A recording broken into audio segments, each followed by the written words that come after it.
I'm going to start with my man, Willie Thrill Brown. What's up, Thrill? How you doing, baby? Yo, what's happening? What's happening? I'm Willie Brown, and these are the OJs. All right, I hear you. I feel you, brother. What's going on, Gabe, GL Harris? What's up, brother? Hey, man, I can't call it, man. Just trying to keep my head above water, hold it in the road, baby. Yeah, I feel you. I feel you. And then we got the young fella, Napoleon Giff. Giff, what's going on, Giff? Well, good, man. Trying to stay wet and dry at the same time. Yeah, I feel that. I feel that, man. Well, we got a lot to get in. We got a lot to get into tonight. We sorry we missed y'all last week. You know, we had to take a week off, you know, recharge the battery, so to speak, but we back with you this week. They ain't none of that business. Yeah. We ain't got to make no apologies. We're gonna start with this. They're gonna get what they're gonna get. Yeah, for real. Yeah, I'm gonna start with this, man. It was big news today in the NFL. For those that don't know, Carson Wentz got traded from the Philadelphia Eagles to the Indianapolis Colts. And I'm gonna turn it over to our resident Colt fan, Big Thrill. What you think about that trade, Thrill? So I was upset initially, but the more I sat back and I thought about it and looked at it, we got a much better offensive line than Philly had, and he's got more toys to play with. So I think if we can protect him and give him another opportunity, Carson may be able to get back to that 2017, 2018 form that he was in before he got injured. I think this year showed that he's a little immature, that him and the coaches was having a little falling out. And I also think that them bringing in Jalen Hurts hurted him a little bit. You know, I don't think he dealt well with that pressure, having somebody at Jalen Hurts' caliber looking over his shoulder. Now, he's not going to have that problem in Indy. They basically going to turn the keys to the city over to him.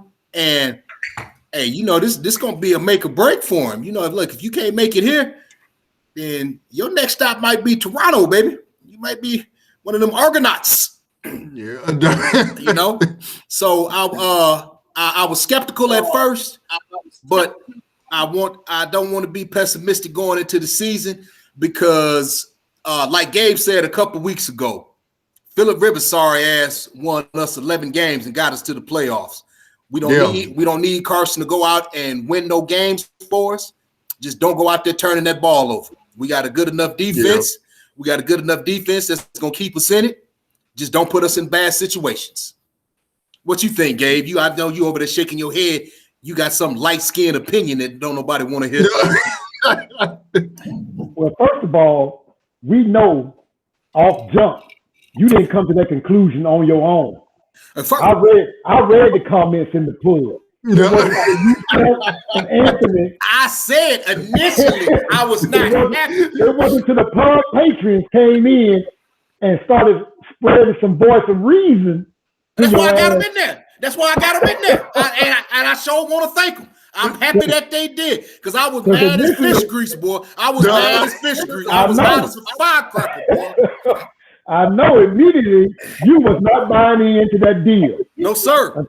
Until the young brothers broke it down and told you didn't give up a lot. No, we didn't. It's a conditional second round that could go into the first round based on your record and based on your results from next year. Yep. Which at the end of the day, I know you will live with because you will be in the playoffs. Right. And then if you're in the playoffs, that first round pick is going to be toward the end of the first round. You ain't getting no starter. Anyway. Right. You ain't getting no starter out of that pick anyway. Well, you might get a starter, but you might get a starter. You might not get no skill position guy. Right. There's nobody that's going to really benefit you at that point. So it's a win-win. What I'm glad is my Bears didn't pull the trigger and do something stupid like we have in the past and giving up 2 or 3 first-round picks. Well, that's what their initial asking price was.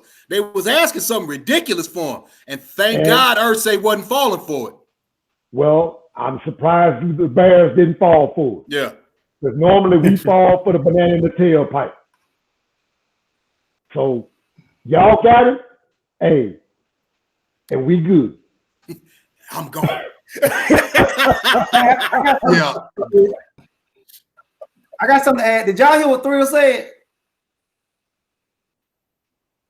He said, He "When did with 3 assists. No, your internet is chopped and screwed as usual. So did you hear what Thrill said?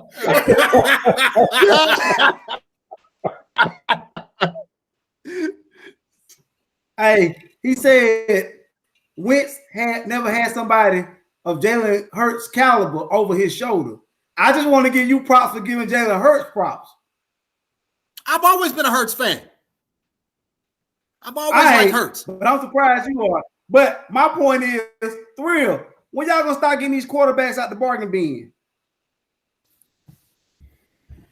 Man, well, all right. So when y'all gonna start getting these quarterbacks out the bargain bin? What? Y'all now, and I agree. I I agree with that too. But the way Indy is set up with that offensive line, the way it's set up right now, and the way that defense is set up right now, they are in a position to win now.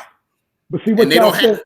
What y'all fail to realize, the key in this whole thing, this whole trade, the whole deal going down, the key is Carson Wentz's familiarity with Frank Reich. Right. That's what's going to benefit him. When he had success in Philly, he had Frank Reich over him. Now he's reunited with Frank Reich. That's what's going to get him back to being a top-tier quarterback. It's a win-win for the Colts. Now, on the Philly side of things, hey, I know Jalen Hurts has a small window of film, that 4 games that he played, that he started. I still think Philly needs to bring somebody in. I'm pretty sure Philly's going to draft a quarterback. I'm not sold on that snapshot of work that Jalen Hurts has provided because he went 1-3. He won the first game, lost them last 3. And his numbers in those last 3 were toward the bottom of the league. 55% passing. And he got, and if I'm not mistaken, didn't he get like set down a bench like halfway through the last game? That was some garbage though. Yeah. They was throwing that last game, so they sat him. Yeah, but now his skill set is similar to a Lamar Jackson, not a great passer, not gonna throw you open. Got to see the numbers to complete a pass. I don't think his arm is as strong as Lamar. It's not. No. You don't think? You don't think? No. You don't think? Okay. No. No. And you got to take into consideration that fan base in Philly has unforgiving tolerance. Unforgiving, and they are impatient as hell. They're not gonna wait. They'll call for his head. Let him lose them first 2 games. Well, the one thing I'm worried about with him, I don't want him. I wonder if he's gonna turn into Donovan McNabb 2.0. Now, McNabb had a lot of success, even though Philly didn't want him. They booed him on draft day, and he went through all that. They wanted Ricky Williams, didn't they? Yeah, they wanted Ricky Williams. Yeah, but anyway, they booed the pick, and Jalen Hurts reminds me a lot of Donovan McNabb. And now again, McNabb's a much better passer than Jalen Hurts is. No. I'm not disagreeing with that. They remind me of one another. Who the hell burping? Huh? Who is that burping? Oh, I don't know. It's probably blurry ass Gifford down there in the corner. But it just reminds me of Donovan McNabb. And again, McNabb did go to 3 NFC championship games, did go to a Super Bowl. So, it wasn't a total, it wasn't bad, but he did. McNabb did lead that team to the Super Bowl, didn't he? Yeah, he did. He was the best player on that team, right? Led them to the Super Bowl. Led them to the Super Bowl. That's right. Yeah, McNabb did lead them to the Super Bowl. You right? Yeah, you right. Best player on that team. Yeah. Again, Terrell. One thing. Go ahead. Okay, Brian Dawkins was the best player on that team. Okay, Giff, let me check you real quick. McNabb led them to the Super Bowl that year. Okay, and T.O. was hurt like the last 4 or 5 games of the year with a broken leg. Okay, so McNabb got him to the Super Bowl. So don't start with your T.O. shit. You know what's coming. He had his best. Look. All I'm saying I got is a problem with T.O.'s antics. Yeah, Not his I got a results on problem. the field. Yeah, but his antics. attitude and his antics and the way he tore locker rooms apart with his BS. Worst teammate ever. What locker room he tore apart? Everyone he didn't make that comment about everyone he was being in. scared. Wait. That was Freddie Mitchell that made that comment. Freddie Mitchell made that comment. That wasn't T.O. That was Freddie Mitchell. Okay, John Richard backed up that T.O. didn't say that. Freddie Mitchell himself said he said it. But everybody threw the blame at T.O. for that. Okay, so T.O. didn't tell San Francisco's locker room. There you go. San Francisco. What a lot of people forget is T.O. got traded to Baltimore, but faced so much hell that they reneged the trade. That was he was T.O. He was right to do so. What you mean he was well within his right to do so? T.O. must be your internet provider. It was well within his right to do so. Because if you go back and look at it, it was a glitch with the paperwork. Because he's supposed to be the free agent. But that was a glitch with the paperwork. Go look at it. That was his agent's fault. That wasn't Baltimore's and San Francisco's fault. That was his agent's fault. He didn't want to go to Baltimore. He did not want to go to Baltimore. San Francisco tried to do a slick one, and they got. They tried to be slick and be quick and got. Because they didn't try to trade him with the conference. They want to trade. And I'm going to say this. Y'all say what y'all want to say about T.O. When has everybody ever came out and said he was lying? When somebody ever came out and said, man, that was lying. T.O. lying. Let me know when. Let me know when. Okay, let me put it to you this way. Let me put it to you this way. If you're a problem in one place, or somebody says you're a problem in one place, and you say you're not, okay, I get it. But when every place you've been, you've torn the locker room apart, bruh, you the common denominator. That's only two places. That's only two places. Oh, that's Frisco, San Francisco, Philadelphia. That wasn't the locker room. Wait a minute. And Dallas. And that's too many. That's too many. Let me finish. Dallas. Let me finish. He was not a problem. Go ahead. Problem in Philly. He won a new contract. They wouldn't do his contract. McNair came out and said, I don't comment on other people's contracts. But he came out and he commented for Brian Westbrook, who he and McNair had the same agent.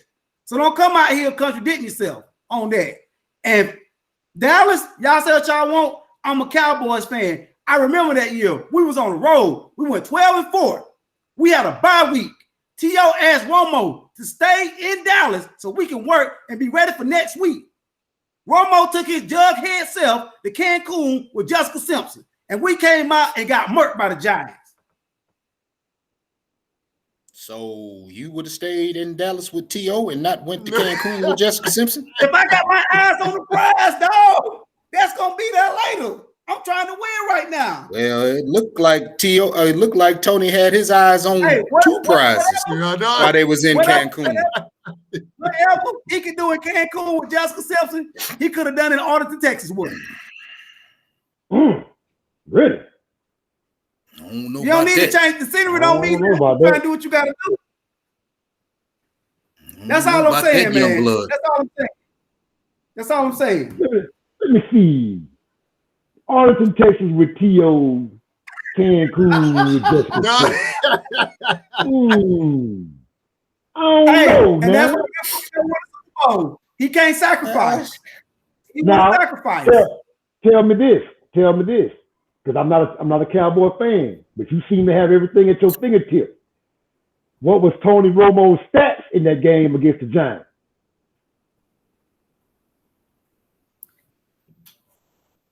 He played for all right. Seemed to be light on his feet that week, wasn't it? 300 and some change that week, wasn't it? Had a little pep in his step, didn't he? A little light on his feet. It's one of those what if games, because it's just like, do y'all remember when Vince Carter was supposed to have graduation? My thing to you though, Giff, did Tony Romo lose that game, or did your defense lose that game? Oh, our defense definitely lost us that game, but I'm just saying we'll never know. Oh Lord, man! You just said you know. We'll never know. Because I tell you what, we went on a long playoff drive after that. We cut to after that next season, but we went on a long playoff drive. Yeah, y'all did. Yeah, y'all we did. went on a long playoff drive. That's all I'm saying. Because after that, we put Coach Cupcake in there. They let Wade Phillips be the man. Well, he already was the man, but he wasn't built for it. Well, see, you got to take into consideration the fact that your owner is not going to bring in a head coach that's going to head coach. He's going to bring in a figurehead that's going to let him interfere and do what he does. Now, like I said, he's the owner, but he's not going to bring in no strong head coach that's going to tell him, hey, look, Jerry, sit your ass up in that owner's box and do what you do. And let me coach this, right, and let me coach this football team. Okay, speak on it.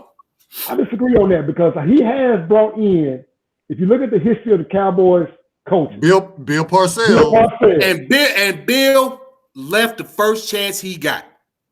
But I mean, he had enough sense to bring Parcells in. All right. Of course, during the Super Bowl run, you had Jimmy in there. I think Jimmy grew into that position more than he was ready for that position when he got it. All right. He had great leadership in that locker room. He inherited a good locker room. He inherited a strong foundation. All right.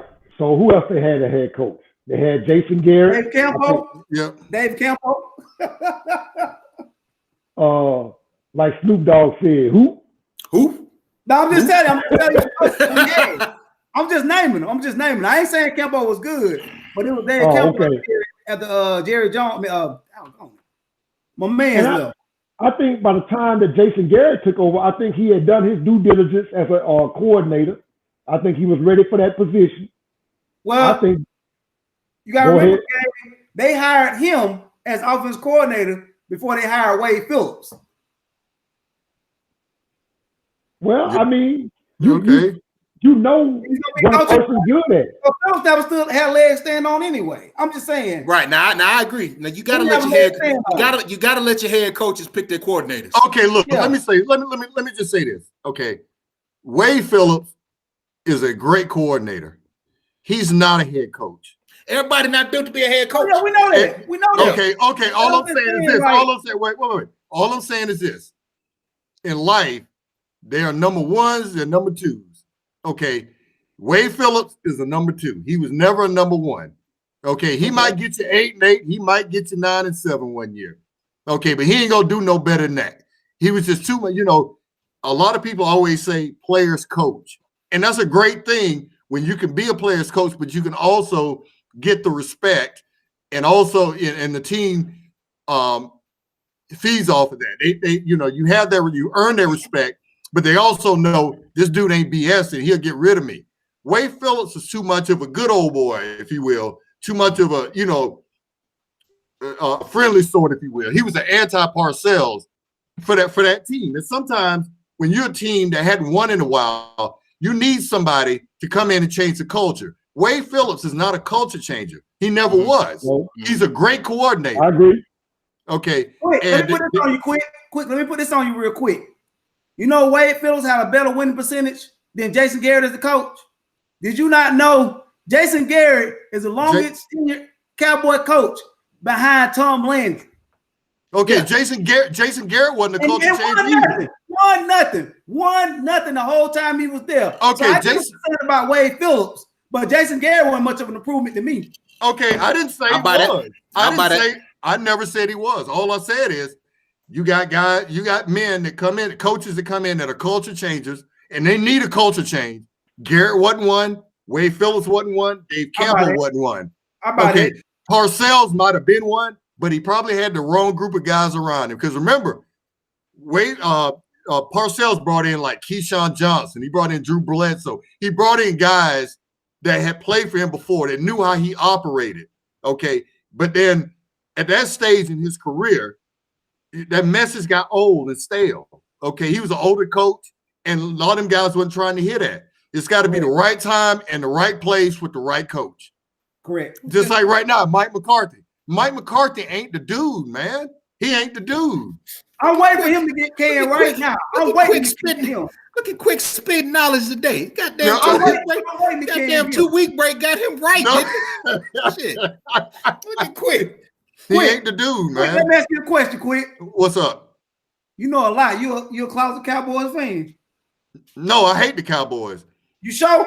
I'm positive. You don't knowledge. Well, yeah, because they talk about him every damn day on First and Skip and Shannon. I mean, good Lord. They kill you with this Cowboy stuff. Oh, man. Well, look here, man. We got something else that's kind of been in the news lately, and it's been a controversial topic. And I wanted to ask you about it, Giff. The NBA also.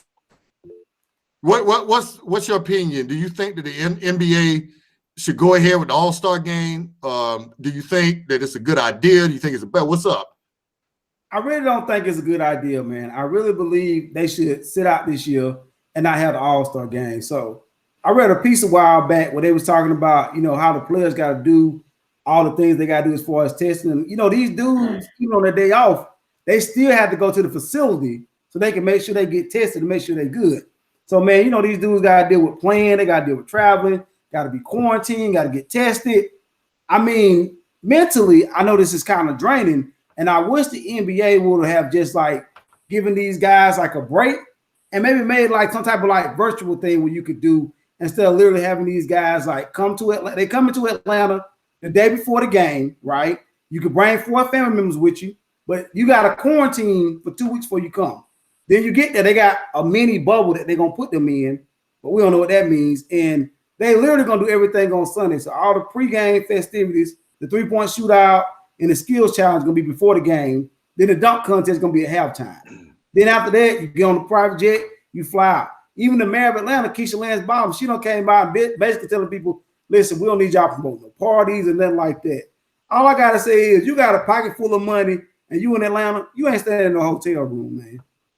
Well, I'll just put Williams don't make the All-Star team because it's gonna be bad news. Because he going to Magic City like a mug. Lou going to get some of them wings. Yeah, Lou going to get some of that lemon pepper. The lemon pepper Lou. Yeah, he's gonna that Lou Will special. No, I agree with you. I agree with you, Gabe. I think that the NBA initially had said, they kind of implied that there wasn't going to be an All-Star game. They playing a 72 game. They're playing a 72 game schedule. This is the quickest turnaround the NBA has ever had due to the pandemic. Okay, them guys need to rest.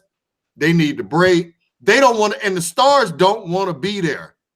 The NBA Adam Silver is probably the best commissioner in sports. I give him props. He's done a lot of great things. He listens to his players. He listens to his product, so to speak. LeBron don't want to play. Giannis don't want to play. Kawhi don't want to play.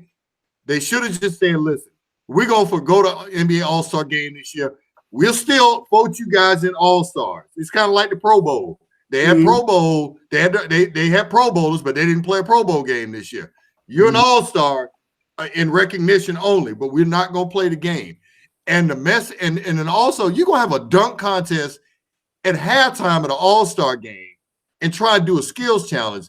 I think this is ridiculous, man. And but again, I was listening to Skip and Shannon this morning, and one of the things that was brought up was the fact that the NBA Players Association was kind of in agreement with this. Now, LeBron might not have been, Giannis might not have been, Kawhi might not have been, some of the top players might not have been, but but the overall majority agreed, okay, we agree that we should have an All-Star game. Because again, the bottom line is this revenue generating. The bottom line is money coming in. But I do agree. I don't think they should have an All-Star game, man. It's just too risky.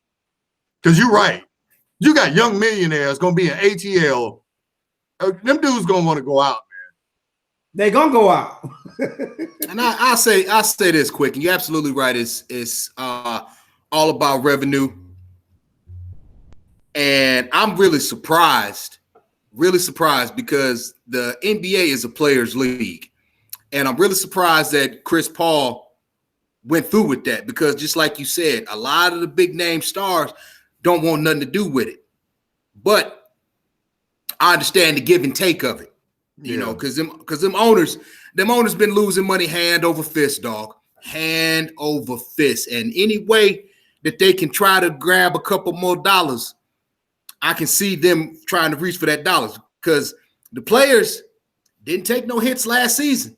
They all got paid. They all made the same amount of money that they was usually going to make. It was the owners that took them big hits. Right. So I see the owners trying to bring some of that money back to themselves. Now, I'm with you. I don't agree with it at all. They shouldn't be playing it because, one, it's Atlanta. People ain't going to listen. They're going to show up. They still going to be there, and it's about to be a spike in ATL like they selling them lemon pepper wings 2 for 25 cents. So, and you know damn well, if Gabe find out that they're selling lemon pepper wings 2 for 25 cents, he going to make that drive down there. I'm going.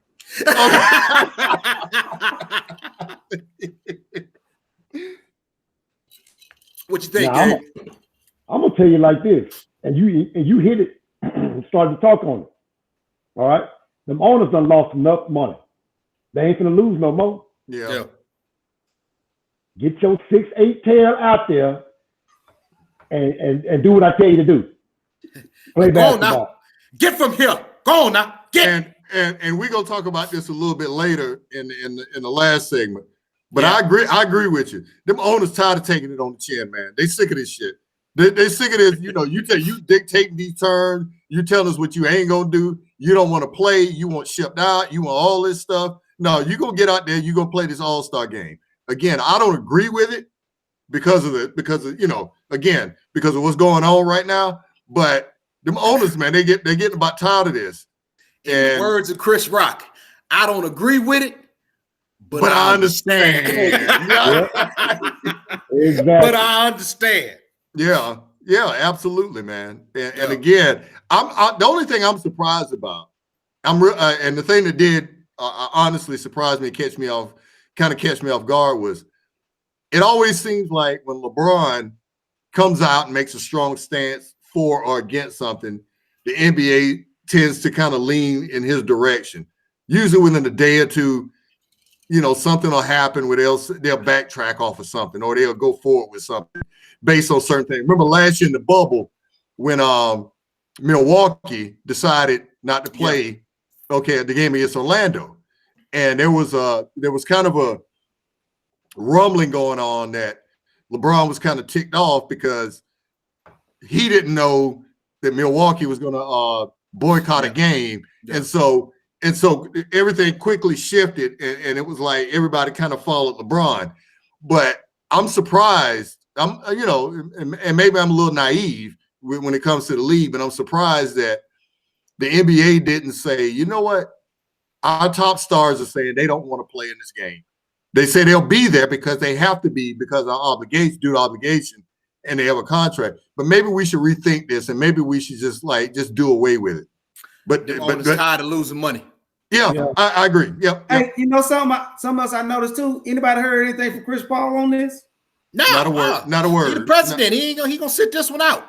No, I know. That's what I know. But I'm saying we heard from LeBron, but we ain't heard from Chris Paul. Mm-hmm. And you ain't gonna hear from Chris Paul till that weekend. Yeah, they tried to soften the blow where they said they're gonna donate, $2.5 million to HBCUs from this game too. Well, that's the catch-all right there. That's chump change to them. That's chump change. That's the way. That's the way to pocket money. That's pocket money to a Mark Cuban. It's for a good cause. Yeah. I'll tell you one thing. I'll tell you one thing. Morehouse sure can use. I know that's right. Yep.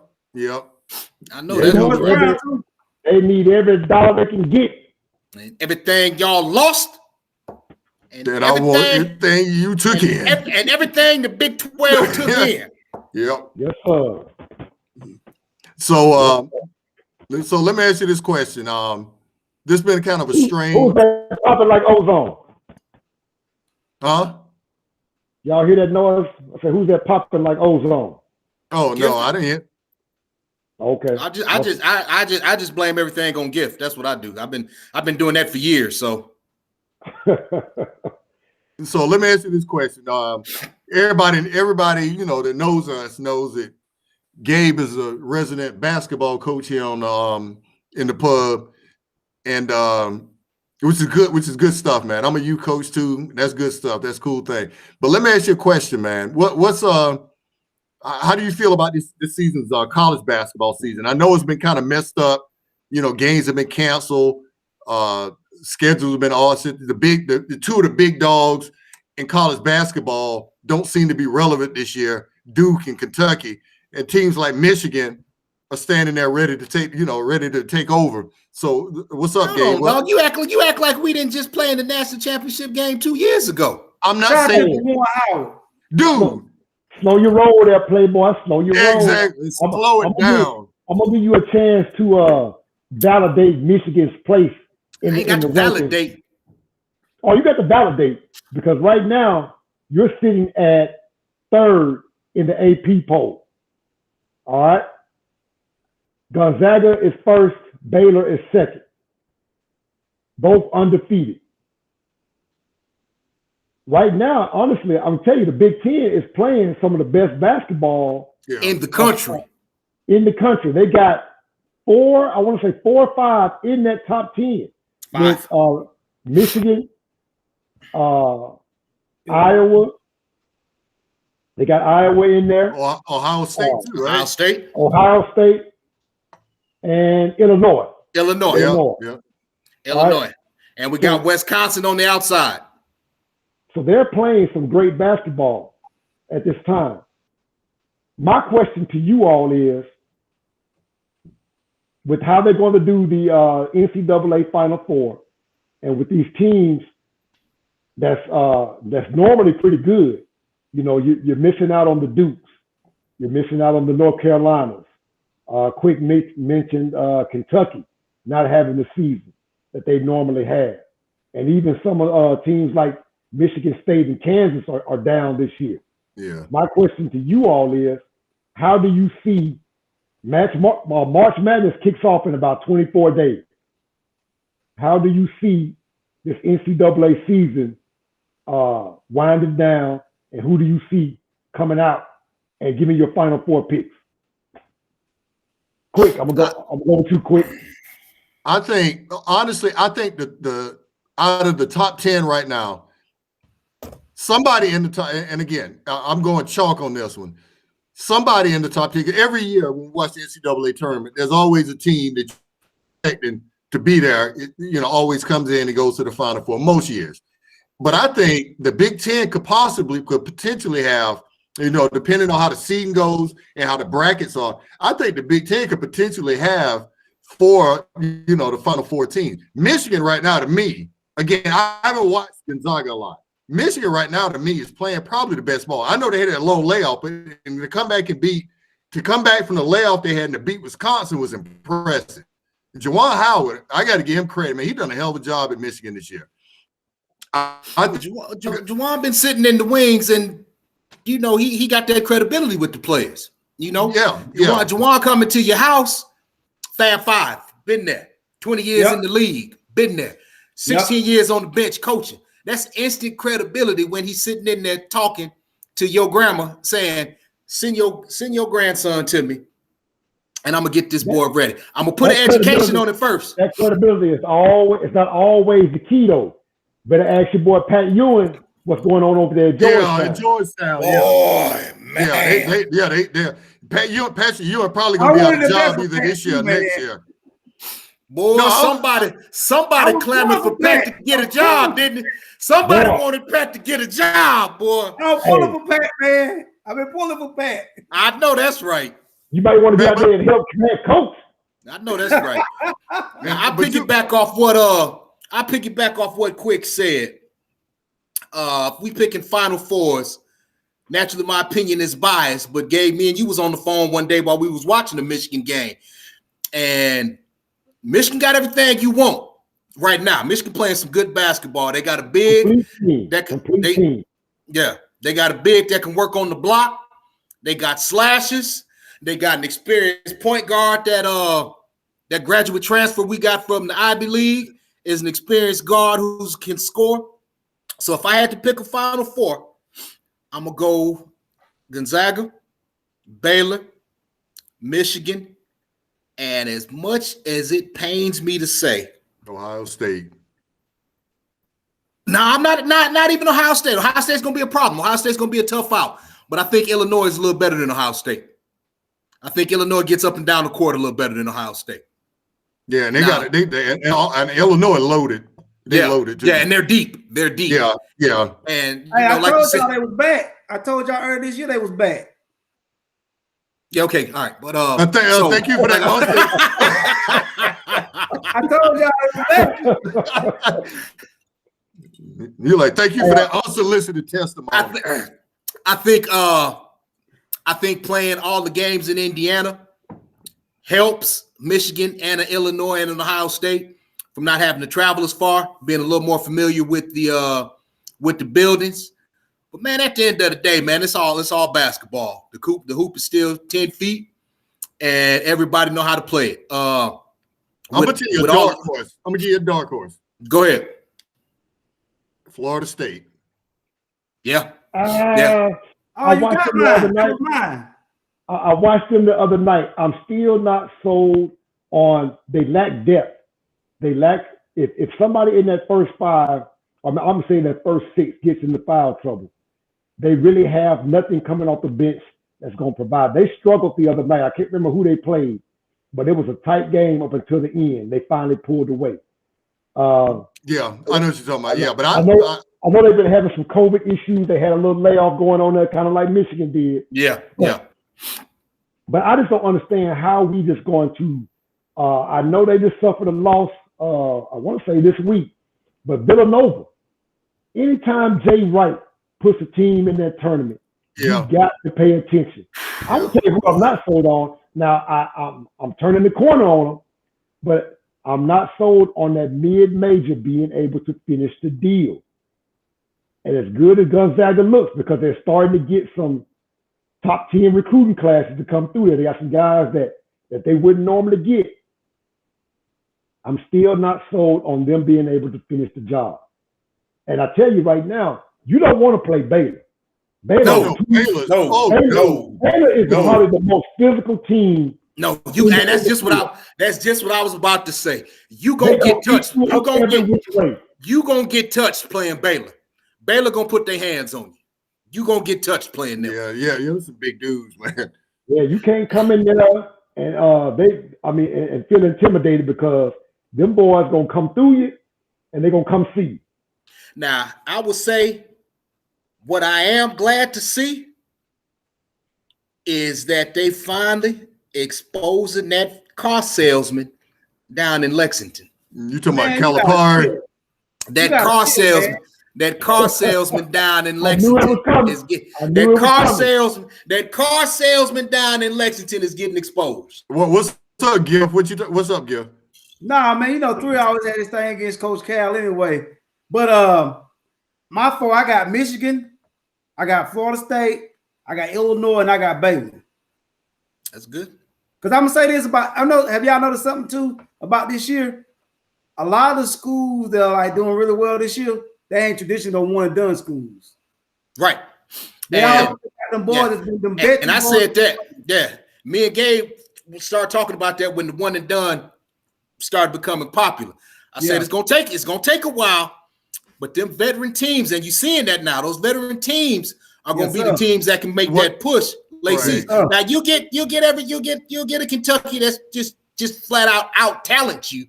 Correct. And that car salesman will push the team through. You gotta start doing this. But more often than not, you're gonna get a team that's been together for a few years that can put together that 6-game winning streak that you need to win a national championship. Yeah, and I wouldn't count out Iowa either, man. I wouldn't count out Iowa. Yeah. Now Iowa is built for the college game. I don't see Garza transitioning well to the NBA. Too slow of foot. He's too slow of foot. Yeah, he's too slow. They're gonna have that same type of run that Big Country and Oklahoma State had back in when he was playing. 90, 91, wasn't it? Yeah, somewhere around in there. Yeah. Now I'm gonna tell you right now, don't fall in love. They fool's gold is Alabama. But they playing good though, man. No, sir. No, sir. They rely too much on shooting at three. Yep. Live by the three, die by the three. And I seen them. I seen them have an off night. And I was ready to give your boys at Arkansas some love, but they ain't ready yet either. Well, but one thing that we know, we young in Arkansas, but I tell you right now, we're playing our best basketball right now. And you know how it is when you get hot right at tournament time. Let me ask you this question. And Gabe, you watch the college game probably more than you and Three will probably watch the college game more than me and Giff does. Mm-hmm. But usually during tournament time, the team with the best backcourt does the most damage. Yep. Which team has the best backcourt in the country? Texas. The best backcourt in the country. I'm gonna go with Texas because Shaka Smart got them two seniors back there. And so they might be a problem come tournament time. Texas ain't got no depth though. They bigs always get intimidated when they play Baylor. The bigs end up taking over. And those two guards in the backcourt, they start relying on trying to get their own shot instead of running the system that Shaka Smart wants to run. Yeah. And I watched them when they played Baylor the first time, and it was a close game until that intimidation and that physicality just took over, and they pulled away from Baylor.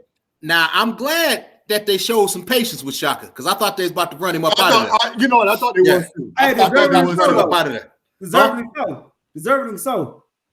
The thing is, had it been football, he'd been gone. Yeah. They've been underachieving for what he's supposed to been able to do with that program. Well, Texas is a football school. And Giff, here's what I want to say. How the hell you going to cape for Patrick Ewing getting the job, but you talking about Shaka Smart, and I don't get that, man. Let me explain. So Pat Ewing. Shaka light skin. No. What? Hotep don't fail the light skin. See what it is, brother.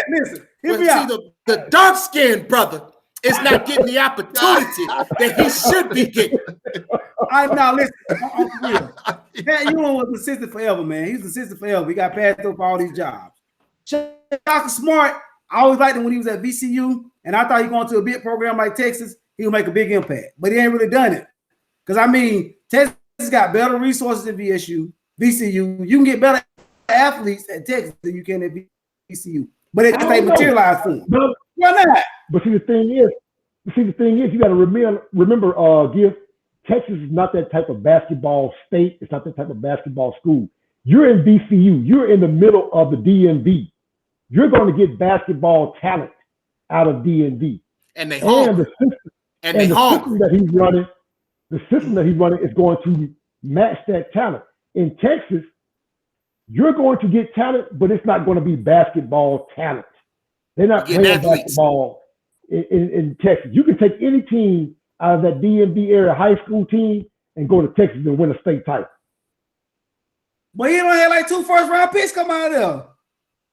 Man, he had Mo Bamba come out of there. I put my hands on you. I put my hands on you. You say Mo Bamba again. Hey, and like I said, he had the bruises he got in the league, but he was highly talented when he was at UT. He got drafted off potential. It ain't no He didn't get drafted off nothing that he did. He got drafted off potential. And what you say, Gifford, your potential gonna get me fired. Your potential gonna get me fired. And that's all you drafted. That's all you drafted nowadays in this one and done era. Those boosters at Texas are more than happy with just a program that's consistently hovering around that top team. Yeah. They care more about their football program than the basketball. I'm about to say, they don't play that shit in football. No. That basketball, they'll let you get away with it. They don't play that in football. No, they don't. They don't play that. They got a zero tolerance policy when it comes to football, boy. So we've seen since Charlie been gone, they running these other boys up out of there too. ASAP. Yeah. ASAP. Rocky. And man, what's crazy is, dog, man, but until Nick Saban get out of Alabama, you ain't gonna put together no championship runs. The worst thing that ever happened for Texas football was A&M going to the SEC. Yeah, that opened up the floodgates for Alabama to get in there. There you go, Giff. That opened up. Yep, exactly. That opened up that recruiting to Texas. Nick was sitting there back there like this. And A&M is not raising the hell in the SEC that they thought they was going to. And all they did was open it up to Alabama, Florida, and Georgia. And they didn't need no help. Nope. We'll take it, though. I know, right? That was the worst thing they could have done. That move to the SEC hurt that entire state. Yes, sir. Because you gave A&M a foot in the door. Well, A&M always had an inferiority complex in the Big 12. Because, they said when it comes to that money, the SEC split the money up amongst all the teams. Big 12, Texas, Oklahoma get what they want. Then we'll get the rest of you peasants what we got left. Then you get what we got left. Yeah. That's right. Yeah, that's why Notre Dame gonna walk out of that ACC. Yeah, I know that because I know they ain't happy that sharing they got to do this year. Woo! Yep, exactly. Yep. And they had a big year too. Yeah, and not only that, they try to get that ass spanked every year too. Well, no, they still gonna play an ACC schedule. They still gonna play that ACC schedule. It benefited them this year. That's how they got in the college football playoff. Oh, absolutely, absolutely. Clemson. That's what they win. You're 100% right because if they were still an independent, they wouldn't have been there. Mm-mm. Well, no, they wouldn't have. I don't know, man. I'm with real, man. That Stanford and USC was not going to get you in. What'd you say, Gabe? I said beating a Stanford and a USC was not going to get you in. But they was going to play Clemson this year regardless. Clemson was already on the schedule. They were playing Clemson this year regardless. Okay, well, this year's an outlier. But what I'm saying is if they were still an independent, based on the schedule they play, and I know Notre Dame, has a certain cachet or used to anyway. There's no way. They had the AC because they were in the ACC.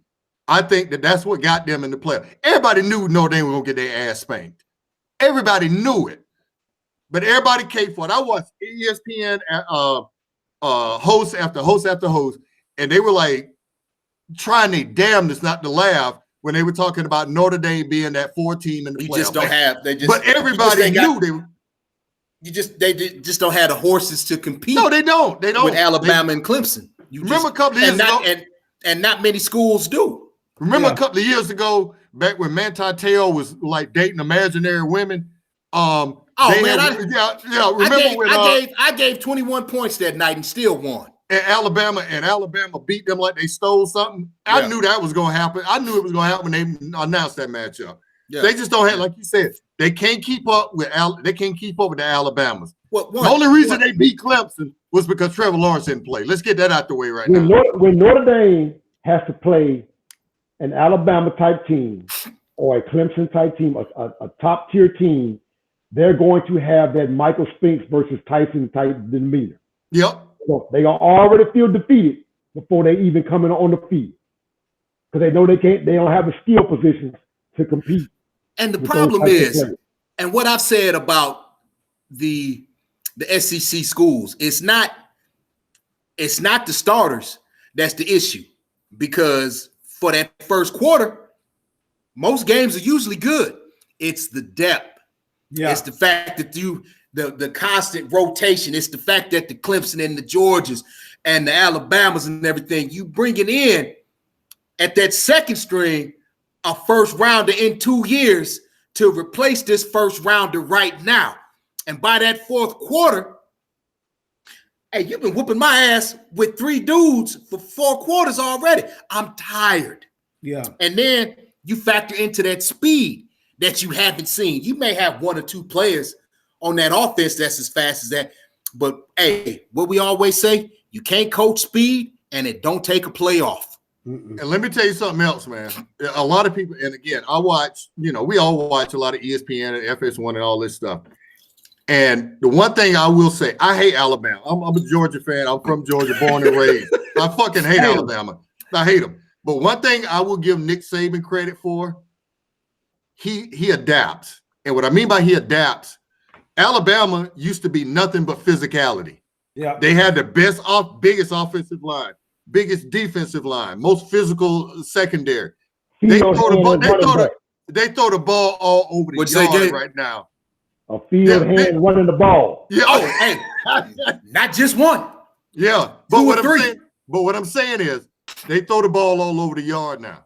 Clemson throws the ball all over the yard. The problem with teams like Notre Dame, maybe, and I hate to say this, and you're going to get pissed at me, but I'm going to say it. Michigan, they don't adapt. Michigan doing that 3 yards in a cloud of smoke offense, it ain't going to work no more. Yep.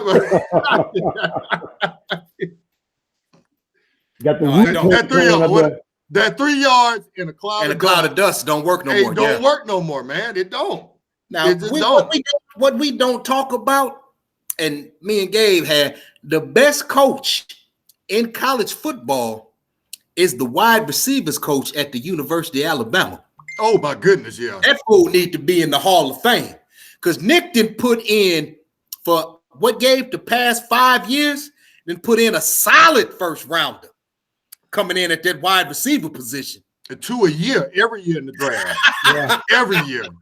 2, 3. I mean, so again, you got to adapt, man. And I mean, I get, like I said, I hate Alabama with a passion, but I give them credit. They adapt. They've adapted. Yeah. And the thing about it is, Georgia, my team, Giff's team, they've adapted. They just don't get that. They don't get the same athletes as Alabama gets. They get top 5 recruiting class every year. But the common denominator is Kirby Smart ain't Nick Saban. 2 years Kirby ago, Smart, you know what Kirby get beat up at? Kirby get beat up at? In game. He don't adjust. He get the talent. He don't adjust. Y'all get y'all ass whooped. Y'all get y'all ass every time. Y'all get y'all ass. Wait a minute. Am I missing something? Am I really missing something? Because if I'm not mistaken, if it wasn't for a bad defensive play, Georgia has a national championship in the last 3 years. It was one play. What you forget, though, is they went into that half. Wasn't y'all up 14 at the half? We was up at 14. Yeah. We was up by 14. We was up. Oh, that's coaching. He had that game in the bag. You gotta adjust, man. That's coaching. Yeah. But you still. Gabe, let me ask you a question. Real talk. As a matter of fact, I'm gonna ask all y'all this question. We all watched that national championship game. We saw Jalen Hurts struggling. Every one of us knew Jalen Hurts was not going to start that game coming out the second half. Every one of us knew that. I'll let y'all in on a secret after that game. I called Giff, but he wouldn't pick up. I called you the next morning, though. So my point is, if we knew that watching the game, don't you think Kirby Smart should have known that? And again, at that point, Tua probably didn't have no tape on him. Okay, but still, you can't let a freshman come in and dime and ball out on you like that. You got to make adjustments. Kirby doesn't make a lot. He gets beat a lot of times because he doesn't make adjustments. Remember the SEC championship game the following year? Tua gets hurt. Georgia played outstanding defense that first half. And they came in and let Jalen Hurts come in and beat him. You got tape on him. How many defensive coordinators do you know go into a game and prepare 2 quarterbacks? No, I'm not. Different style quarterback. I agree. But what I'm saying is, and I'm just going to use the SEC championship game as an example. Okay, Tua, they shut him down. They did a masterful job at shutting him down. Kirby Smart did a great job. He got hurt. What was the Giff at halftime? Was he hurt before halftime? Yeah, the second quarter. Right before the second quarter's over with. Okay, so he got injured. You've already seen Jalen Hurts. You saw him in the national championship game the year before. But you let him come in and just march him up and down the field on you. Boy, I don't understand that. These cats legit hate Alabama, don't they, Gabe? I don't understand that. You can see it in their face, boy. Hey, I can understand the disdain for Alabama because Alabama has been in your way these last 3 years. But at the same time, when you had Mark Richt, you wasn't even getting to the championship game. Gabe, we ain't saying fire him. Gabe, we're not saying fire him. I'm not at all. It's in game. In game, Kirby gets killed. And I love Kirby. I don't want to fire him like that. I'm just being real about it. As Will Brown say, he get beat on that clipboard. He getting beat, man. We getting beat on that clipboard, baby. Getting beat on that clipboard. But I tell you one thing that's not in Kirby's favor. He has too much turnover in that coordinator position. Yeah. Oh yeah, yeah. Nick got a new coordinator every year. But okay, look at the quality of the coordinators that Nick bringing in. Yeah, Nick bringing in NFL head coaches to be his coordinator. Yeah. Regardless of who's that offense coordinator, they always run that doggone backside post and hit money every time. I don't care who the offense coordinator is. Saban gonna have that backside post, and he gonna run on you at least 2 times. He gonna kill you with it, regardless of who the coordinator. I don't know if Saban going over there because he always got a backside post. Because he always got a 5-star out there. Because he always got a 5-star out there. But to Gabe's point, I promise you, if Bill Belichick get fired next year, he's gonna be the defensive coordinator in Alabama. You say he's gonna have one of those Bama sweatshirts? Red cut-off hoodie. But no, man, I love Kirby. I want Kirby to succeed. I ain't calling for him to be fired. I'm just saying, as a fan looking at the game, we always get beat in game, and it's always a defensive lapse. It's always a defensive lapse. What you need to do is get you a black defensive coordinator. Because you know they ain't getting no head coaching job. You know he ain't going nowhere. You know he ain't going nowhere. He gonna be there. He gonna be there 10, 12 years. You about to get Mel Tucker back. He gonna they already done ran him out of Colorado. He gonna put both of his kids through college, Jeff. Now he at Michigan State. You know they ain't playing with that in the Big Ten. No, we don't play that. We don't play that. No. Mel Tucker might be available to come back to you here in a couple of years. Yeah. So anyway, to switch topics real quick. Our final topic of the night. Draymond Green came out early in the week and made some interesting comments after that game against between the Warriors and the Cavaliers. So for those that don't know, Andre Drummond is rumored to be traded. So management decided to go ahead and sit him for obvious reasons. They don't want him to go out and potentially get injured and hurt his trade value.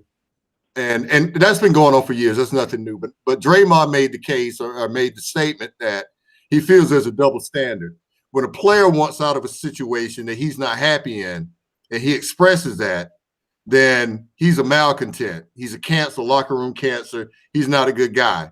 But management can openly acknowledge that they're going to trade an individual, and it's okay for them to sit him and, have him in street clothes sitting on the bench.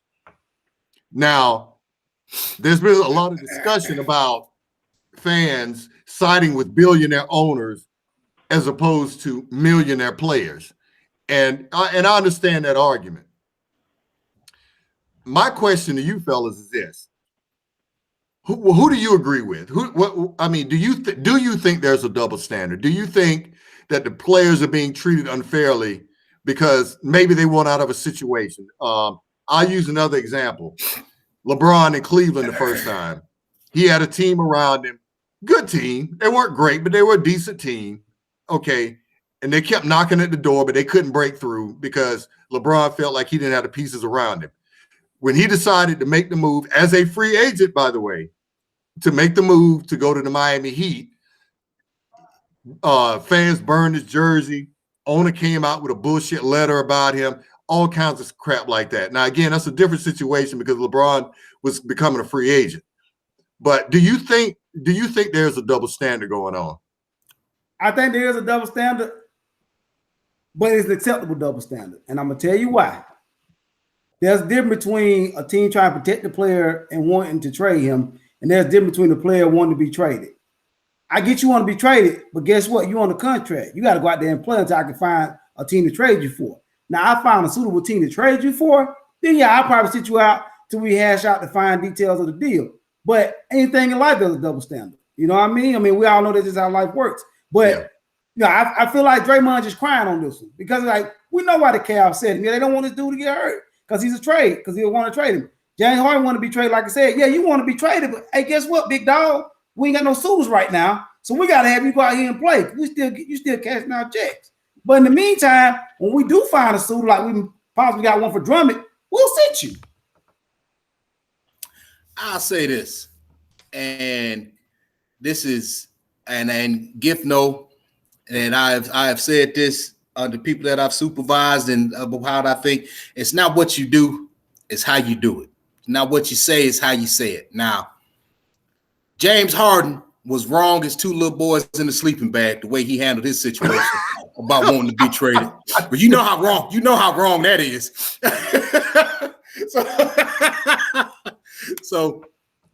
But I see what Draymond is saying too, because the owner's gonna do what they now. You know, we talked about it in the pub about how disrespectful it was. Who was it that said? I can't remember who it was that referred to the players as property. Yeah, so that's a bad way of putting it, but you under contract, so you work for me. You know, so I get what they said. Now, I'm not a fan of him because I guess Drummond is a little upset because he still wants to play. Now, you take the flip side of that. Yeah. Blake Griffin don't have no problem sitting because he know he made out of wet tissue paper anyway, and he might blow his ACL by getting a drink of water. So it's just it's like Giff said, it's a double standard, but it's almost acceptable. Brother Harris. I ain't got no problem with it. I ain't got no problem with management sitting down because they don't want to hurt the trade value. To me, if I'm going to get something for you, I want to get the most I can to remain competitive. So if sitting you down and preserving a couple of games, keeping you from going out there getting hurt, because he's still going to bring some value to another club. And I want to get equal or more in return. But what I can't do is have you go to that team and fail that physical. That's what I can't do. Well, I'm going to say this, and I'm probably going to piss some people off, but I really don't. I'm all for player empowerment. Of course. Get what you can get, but kind of, I'm to piggyback what Gabe said, do it the right way. I'm sorry, what Thrill said. Do it the right way. It's the way you do it. Credit for what I said. I said that. It's the way you do it. Do it the right way. If you're a free agent, go where you want to go. By all means, do what the hell you want to do. Way to say it. Okay, but I'm gonna say this. When you try to maneuver your way out of some place, okay, because you don't like the situation you're in, and you want to go join forces with 2 or 3 superstars so you can win a ring. Come on, dog. So I'm tired of these let me say this. Quick. Let me finish. Go ahead. I'm tired of some of these non-competitive ass. I ain't gonna say it. I'm tired of some of these non-competitive ass people. Dude, I'm old school. I get it. So Deshaun Watson shouldn't move. Deshaun Watson should stay where he is and play it out. I'm talking about NBA, dog. Okay. All right. NBA. I agree with you there. I agree with you. Okay. All I'm saying is this. If you are under contract, okay, I think you should honor your contract. If you desire to be moved, there is a way to do it without coming off like an ass. James Harden intentionally was unprofessional as hell when he did what he did. You don't show up out of shape like that, bro. Okay, you want to be moved. You've expressed that. Fine, we get you. We're gonna do what we can to move you if we get equal or better value for you. But when you show up out of shape, and again, I give him credit. The first night he came back, he was fat as hell. He dropped 44 and 17. Okay, I give him credit. He balled out. But you are a professional. He slammed his teammates. I ain't got enough around me, and the guys on the same team as him. You don't do it that way, man. Come on, man. You don't. You. There's a certain way to do things, and I just think a lot of these guys are a little bit too entitled. I'm not siding with owners because they're billionaires. I don't give a damn about them. Great. Okay. But what I'm saying is, there's a certain way to do things. Each one of us have been supervisors in our lives. Okay, we probably had subordinates underneath us that may not have liked the situation they were in. Whether it was they didn't like working for us or they just didn't like working for the organization they were part of. Guess what? They still had to remain professional and do their damn job. Okay, we didn't go to we didn't have a guy show up for PT, not many anyway. 30-pound overweight, talking about, man, I want to get out of here. No, bro, I'm sorry, that just don't happen. You got Barney Fife that. Yeah, like I said, I think that they collectively bargain this though. That's the problem. They collectively bargain this. And if your players association collectively bargain this, bro, you got to live with it. Correct. You just got to live with it. You right. I'm sorry. Correct. You just do. Correct. Right. Hey, y'all know what though? AD and Melo both want to be traded. Melo when he was in Denver. And AD whined his ass out of New Orleans. But he's a professional though. He let his agent be the bad guy. We all knew Melo wanted to go to New York, but them dudes didn't. They didn't come out here like Harden did. They kept playing. Well, they cut back on Dave minutes. But what I'm saying is they both are professional. Harden was toxic about this. If you want to trade, you ain't got to say nothing. That's what you pay your agent for. Let him go in there. Hey, man, listen. I pay you that 4% of my salary. I need you to go in there and tell them I want out of H-Time. Tonight. You but see, last thing, and let me just say this. My problem with Harden was this. You want out of a situation so bad. If they told you, okay, James, we're going to trade you. We're going to trade you to the Pelicans. If you want out of that situation so bad, you would go. No, you want a specific place you want to go. That's what that's all about. I understand James meant a lot to that organization. I get it. There's a certain equity you built up. I just don't like the way it was done. And again, if you have a contract, honor it. But again, I do on the flip side of that, it's always been this way. If you're going to trade a player, the organization will say, okay, we're looking to trade this guy. But if you look at it from this perspective, okay, we're not going to play Drummond because we don't want him to blow out a damn ACL while we're waiting to trade him. That's going to hurt him, and it's going to hurt the trade value. So that's just why I am with it. But anyway, hey, appreciate you guys joining us again tonight. And from the OGs, Willie Thrill Brown, Gabe GL Harris, and the young fella Napoleon Gifford, we thank you guys and keep on supporting us. We appreciate the support. We appreciate it so much. And we love you guys, and we'll check you out next week. Hit that like and subscribe. Yes, man. Yes, sir. All right, fellas. All right, hit us with that G-Funk, Giff. Yeah. Yeah.